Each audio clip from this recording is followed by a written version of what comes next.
Avatar: The Last Airbender, 10 things that make no sense about Sokka and Suki's relationship. Okay, that's a loaded title. Let's get into that. Hello everybody and welcome to the Geek Talk. Today let's discuss or react to this article that came out from Path of X, which talks about 10 reasons that Sokka and Suki's relationship don't make any sense. Now, before I get into this list, which I haven't read yet, I'm actually just reacting off of it purely, seeing if I agree, disagree with it. You can see more of this. I've done this with unpopular opinion videos in the past, which you can watch here. And some other videos where I kind of like look at an article, agree, disagree. And also it's a really good, I've found out is a good jumping off point, even if the article is something I disagree with. There's always at least some nuggets that come out of it that I think are something that should be discussed, especially when there's the idea of a popular opinion, just like where people say, you know, Sokka and Suki are made for each other. While I do like them as a couple, I've said this in the past that I don't really care that much for Suki herself, like individually. I always thought that she's kind of a meh character to me. I love Sokka though. Sokka is like, you know, one of my favorite characters on the show. But in terms of that relationship, I was kind of like, yeah, they're cute, but I don't know, like there was nothing I super latched onto. But at the same time, I've seen people like this who like discredit their relationship entirely. And I'm interested to see what points are going to be made and which ones I'll agree with and which ones I won't. But let's get right into it. 10. Sokka was overall just kind of a flirt. While most of the characters on the series had mostly one or maybe two characters that they flirted with or had crushes on, Sokka was probably the biggest flirt of all. He was definitely interested in cute girls, and he also had two significant romantic relationships over the course of the series. While there isn't anything wrong with this, it does make it a little harder to take their relationship seriously. So I don't think this first one is a good and valid point. You can be a flirt and still be in a relationship and still be in a dedicated relationship. And I think that's actually something that people who are flirts have an issue with, is that people always assume, also people assume that, you know, people who are very flirty are also very promiscuous, and that's not necessarily the case.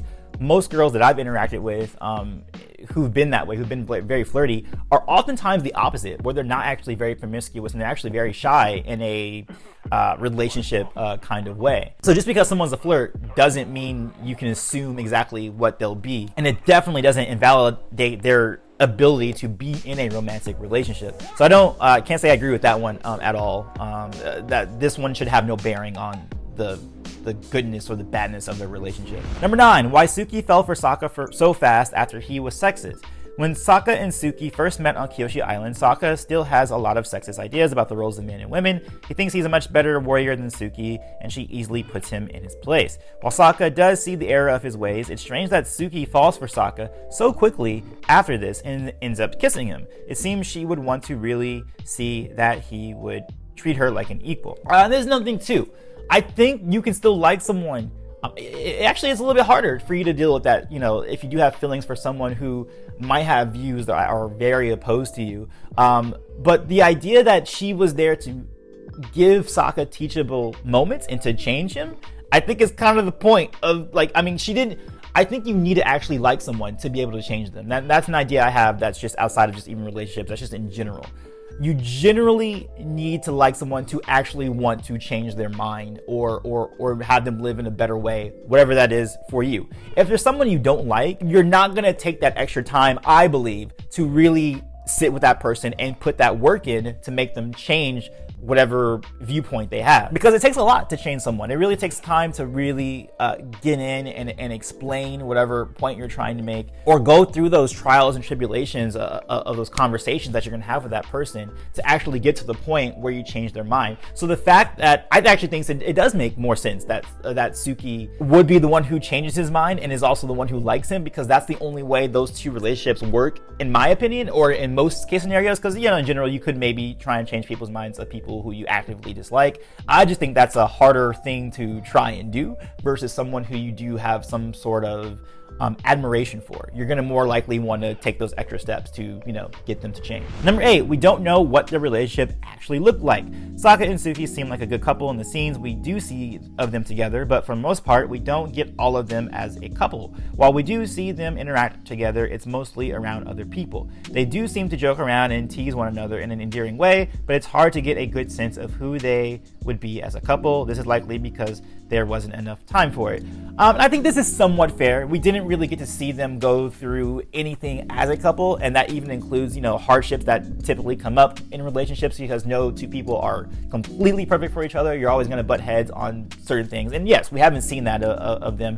And also, I don't think we really needed to. Maybe we can get that, in the new comics that we have coming out right now. Maybe in the Balance comics, now that they're kind of semi-settled in Republic City, you can get more storylines like that. Like we had that even with Bolin and Opal, who we think are in game, and they had conflict. Katara and Aang had conflicts. And I do agree. I think that we've only seen the good of the relationship, and I think that the reason why we've seen so much of their good in the relationship is because we saw them get together later in the series. So we only got to spend maybe 2 months, 3 months of them being together, which is typically the time of the honeymoon phase. And also they haven't been traveling together in the same way that, Sokka's been traveling with Aang and Katara. So we haven't seen those kind of, annoyances pop off. But yeah, I don't disagree that, I'm not sure what point you're trying to make in the article here, saying that, hey, we haven't seen them, really be a couple. But I do agree that we haven't seen it yet. And it is possible that whatever conflict eventually comes up between them, it depends on how they come to terms with that to show if they are a couple that has legs. 7. Sokka was more immature than Suki. Sokka goes on a long character arc over the 3 seasons. He starts out as a sheltered and immature, hilarious teenage boy who wants to lead but doesn't know how to. By the end of the series, he's grown up a lot and has become a leader who is much more mature. However, Suki is still more put together than him. When Sokka met Suki, she was already the leader of the Kyoshi warriors. She seemed to already have achieved a lot, so they seem mismatched in this way. Okay, so now I'm starting to see, I think this article is actually pretty weak on its points, because on this last one, I don't see how that makes them not a good match if someone's more immature than the other. Sometimes a person needs that ability. Like, I think relationships are less about finding your match, like your perfect match, like finding your other, and more about finding someone who fits the holes that you have, and balancing yourself as a couple by having a little bit of a certain element and another bit of another element. It's very possible that Suki needed a joker like Sokka when she's been growing up as a Kyoshi. We're not really sure how strict their discipline might be or anything like that. But from what I can tell, from the little bits we know about Suki, it seems that, she needs that energy that Sokka provides for her to be more fulfilled as a complete person. And I think couples and relationships are more about that than they are about finding your perfect match, finding someone who's exactly like you. I think if you find someone who's exactly like you, you would tend to stagnate in your growth, and you're just going to have the same kind of mentality going forward. You're not going to always have challenges or a more broad worldview. That's why I'm big on people getting in relationships with people who are different from them. Not too much different. Your core values have to be the same for a successful relationship, but you shouldn't have someone who's like basically your carbon copy. 6. Why Suki wasn't more permanently part of Team Avatar. The point isn't just about Suki and Sokka's relationship, as it's also about how Suki was handled as a character on the show. While she clearly had her own responsibilities to worry about as a Kyoshi warrior, it would have been great to see her be with Team Avatar more than she was. And I generally agree with this. I think she could have been part of the main crew. The issue with that, though, I think, is that their crew was starting to get a little bit too big. I personally think that in TV shows, generally speaking, you don't want your friend groups to go past 3 or 4 people, because then it just gets too diluted, unless you're making like an expansive epic fantasy like type of a deal. But since it's very insular about Aang's journey, and I didn't see much of how Suki plays into Aang, because Sokka kind of already was fulfilling that as like the non-bender heady type. Katara was fulfilling the water-bending type. Toph was fulfilling earth. Zuko was fulfilling fire. Suki, if she came into the group on a narrative structure, I don't think that she would have given as much. And I think she came in at the right time, because it was at the end of the series where the team can get a little bit bigger because of the big force they're fighting against. But if she would have been there throughout, I think she would have got kind of redundant with the Sokka bit. 5. They might have been better with other people. While Sokka and Suki are good together in many ways, some fans argue that they would be a better fit with other characters.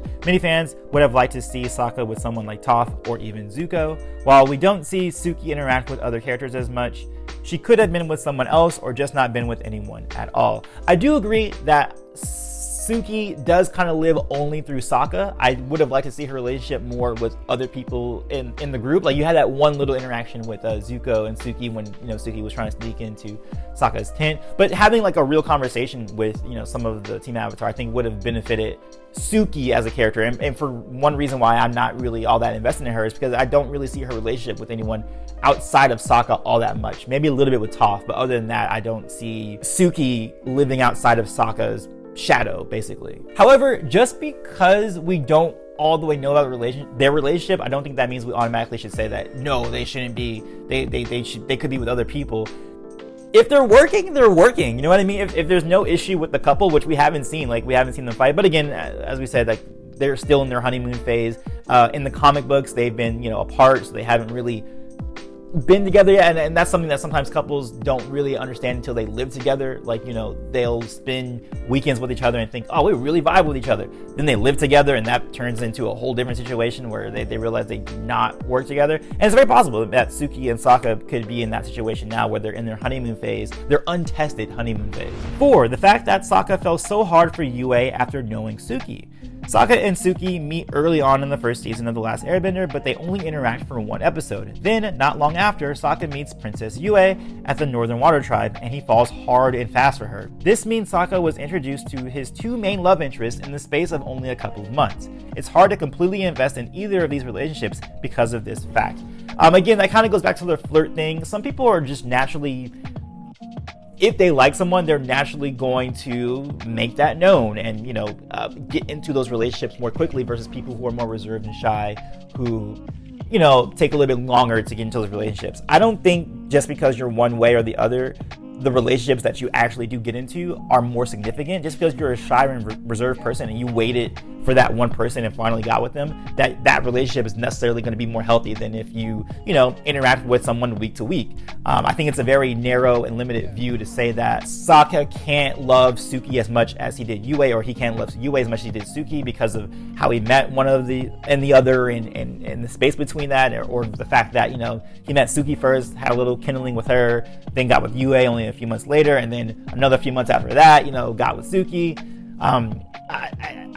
I don't know if that's a super valid response to saying that their relationship can't be that great. I don't know, that feels weak to me. 3, Suki became too much of a love interest. Suki has a lot of potential as a character, and when she does appear in episodes, she is a badass. However, she becomes a love interest somewhat by default. Because she's not an official member of Team Avatar and comes in and out of the story, her role as leader of the Kyoshi warriors isn't given as much importance. If she hadn't dated Sokka, she would be less defined by her relationship status. I actually do. This is the first time. Number 3 is the one I actually completely agree with, and it's something I kind of mentioned in the earlier parts, that I do feel like Suki is kind of, her personality, her role in the actual story is dictated mostly by her relationship with Sokka and not on her own individual piece. Now, that's been changed a little bit in the comic books themselves, where she was able to teach other non-benders chi blocking and being able to teach villages how to defend themselves. But in terms of the TV series, which is what most people are familiar with, which are most people interacting with, because not a lot of people actually continue reading the novels or the comic books, that's a valid point. I think that Suki is very much locked in to Sokka in that relationship and how she's defined by that relationship and how and her relation to that versus her interaction with other people of Team Avatar, or even her interaction with the Kyoshi warriors themselves. The only time we really get her individuality would be in Appa's Lost Days, where we saw her trying to defend Appa, where she was just, being a very nice and compassionate person. But in terms of interpersonal relationships with other characters, that one kind of goes on the wayside, and it really is just funneled to just Sokka, and that's it. 2. Why Sokka got over Yue so quickly. After Yue's tragic end by turning into the moon spirit, Sokka doesn't really take all that long to get over her. While he's clearly sad about what happened, he has feelings for Suki relatively quickly. This seems like an effort on the creator's part to wrap up Sokka's story with a good ending, but it would have been more interesting and realistic if she and Sokka had just been friends. I would not say that he got over Yue quickly, because that actually is maybe he did get over quickly, but they at least acknowledged that he did have issues with getting over her when we saw the Serpent's Past episode, where, Yue basically was watching him with Suki, and he's like, I don't know if I can do that. True, maybe that in the next day was a little bit too quickly for him to be like, you know what, Suki, let's get together, even though, I'm still getting over Yue, and there's someone that I lost and I don't want to lose you. The reason for him not getting with Suki so quickly is because he lost Yue, not so much because of him getting over the relationship too quickly. It was more a case of he didn't want to have his heart broken in the same way, especially when they're going into war times, or they're really in war times at this time. He doesn't want to see Suki die in the same way that Yue did. So I think there was at least enough of an acknowledgement of that, that process of getting over Yue. And I don't think it's a case of him getting over her too quickly. Maybe it is a little bit, but I don't think it is all the way. Like, I don't think it's a full thing. What happened to them after the events of the series? While most of the main characters in the series are featured quite a bit in The Legend of Korra, we never hear anything about Suki. Katara and Aang end up together, and so do Mei and Zuko, but we know basically nothing about what happens to Suki and Sokka. It doesn't make a lot of sense that no explanation is given, and many fans speculate that they didn't stay together. Some people even think that Sokka and Toph might have had a fling at some point. And again, this is more of a case of we just don't have the knowledge of what the relationship is going to entail. And we might, like within these novels that we're getting in comic books, graphic novels and everything, we might get more insight into that. And I don't think we should hold that against them just because we haven't seen the stories yet. We just haven't had a moment for them to, be together. Again, like I said, to see those trials and tribulations that people typically go through in relationships. And I don't think we can hold that against them as a couple and say that, it doesn't make sense for them to be together when we haven't really seen that come to a head. Now, I do agree that we should keep our eyes out on that and still be critical of it, because we should be able to see what the relationship actually will look like. And true, Sokka is a flirt, and it could be that he might interact with other female characters, and it's true that I am now slowly coming over to the dark side of thinking that Toph and Sokka could have had a relationship, but that's all things that are kind of up in the air. But I want to hear you guys' opinion. What do you guys think about this list, and do you think that Suki and Sokka shouldn't really be together, or it doesn't really make sense that they're together? I personally think that they should be together. I don't think we haven't seen anything to the contrary, but I do think that there are elements of Suki that could be elevated within the narrative of the Avatar franchise, especially with her relationships with Team Avatar, and especially her relationship to Sokka and what that really looks like outside the honeymoon phase of a relationship. But that's it. I'll see you guys on the next one. Peace, love, and remember, be water, my friends.